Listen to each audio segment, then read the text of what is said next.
Hi friends, మనకి ప్రకృతి ప్రసాదించినటువంటి ఈ కూరని చెంచెల కూర అంటారు. చెంచెల కూర మనకి ప్రకృతి ప్రసాదించినటువంటి కూర చెంచెల కూర. దీంట్లో అనేక రకమైన ఫైబర్, ప్రోటీన్స్ చాలా ఉంటాయి. ఈ కూరని ఈరోజు మనము సూపర్గా ఎలా తయారు చేయాలో చూద్దాం. ముందుగా ఇలా చెంచెల కూరని చిన్న చిన్న ఆకులుగా లేతగా ఉన్న వాటిని ఇలా చిన్న చిన్న వాటిగా కట్ చేసుకొని ఫ్రెష్గా కొద్దిగా పసుపు, కొద్దిగా ఉప్పు వేసి శుభ్రంగా క్లీన్ చేసుకోవాలన్నమాట. ఓకే, మనం నీళ్ళల్లో వేసి కడిగినటువంటి ఈ చెంచుల కూరని ఇలా శుభ్రంగా ఇసుకుతూ శుభ్రంగా నీట్గా ఆకుల మీద ఇసుక లాంటిది ఉంటుంది. ఆ ఇసుక లేకుండా శుభ్రంగా ఇలా జీలకరించుకొని ఇలా జాగ్రత్తగా తీసుకొని మొత్తం కూడా నీళ్ళు లేకుండా పిండుకొని శుభ్రంగా మనం వేరే ప్లేట్లోకి వేసుకోవాలన్నమాట. వేరే ప్లేట్లోకి వేసుకొని శుభ్రం చేసుకోవాలన్నమాట.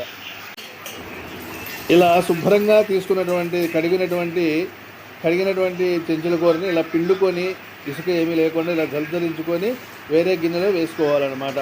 ఇలా వేసుకున్నట్లయితే మనకి ఎందుకనంటే ఇసుక అనేది రాకుండా మట్టి అనేది చూడండి ఫ్రెండ్స్, ఎంత మట్టి వచ్చిందో చూడండి. ఇలా మట్టి రాకుండా శుభ్రంగా కడుక్కోవాలన్నమాట. ఇలా మనం శుభ్రంగా కడిగిన ఆకుకి మళ్ళీ మనం మంచిగా అంటే మనం తాగేటువంటి వాటర్ని ఇలా పోసుకోవాలి. శుభ్రంగా ఇలా వాటర్ పోసుకొని ఇలా వాటర్ పోసుకున్న తర్వాత ఒక చెంచా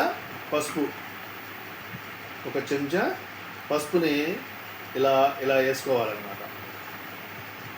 తర్వాత అలాగే ఒక చెంచా ఉప్పుని కూడా ఇలా వేసుకొని శుభ్రంగా దీన్ని ఒక 5 minutes దీన్ని స్టీమ్ చేయాలి. అంటే 5 minutes దీన్ని ఉడకబెట్టాలన్నమాట. దీన్ని ఉడకబెట్టిన తర్వాత మనం ఇలా శుభ్రం చేసుకున్నటువంటి చెంచుల కూరని స్టవ్ వెలిగించుకొని ఇలా స్టవ్ మీద పెట్టుకోవాలన్నమాట. ఇలా స్టవ్ పెట్టుకొని ఒక 5 minutes ఇది ఉడికిన తర్వాత మళ్ళీ చూపిస్తాను. చూద్దామా? ఇప్పుడు మనం అలా పొయ్యి మీద పెట్టుకున్నాం కదా. ఇప్పుడు దానికి కావాల్సినటువంటి పదార్థాలు 2 పెద్ద ఉల్లిపాయలు, ఒక 6 పచ్చిమిరపకాయలు, 4 టమాటాలు, ఒక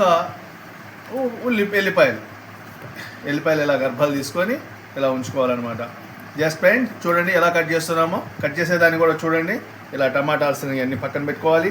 ఇవన్నీ ఇలా తీసుకొని ఇలా ఈ పెద్ద ఉల్లిపాయని మనం ఇలా సెంటర్కి ఇలా చేసుకొని చూడండి. మనం ఎంత సన్నగా చేసుకుంటే అంత మంచిదన్నమాట. చూడటానికి అందంగా ఉంటాయి, చేయటానికి కూడా బాగుంటుంది. చూడండి ఫ్రెండ్స్,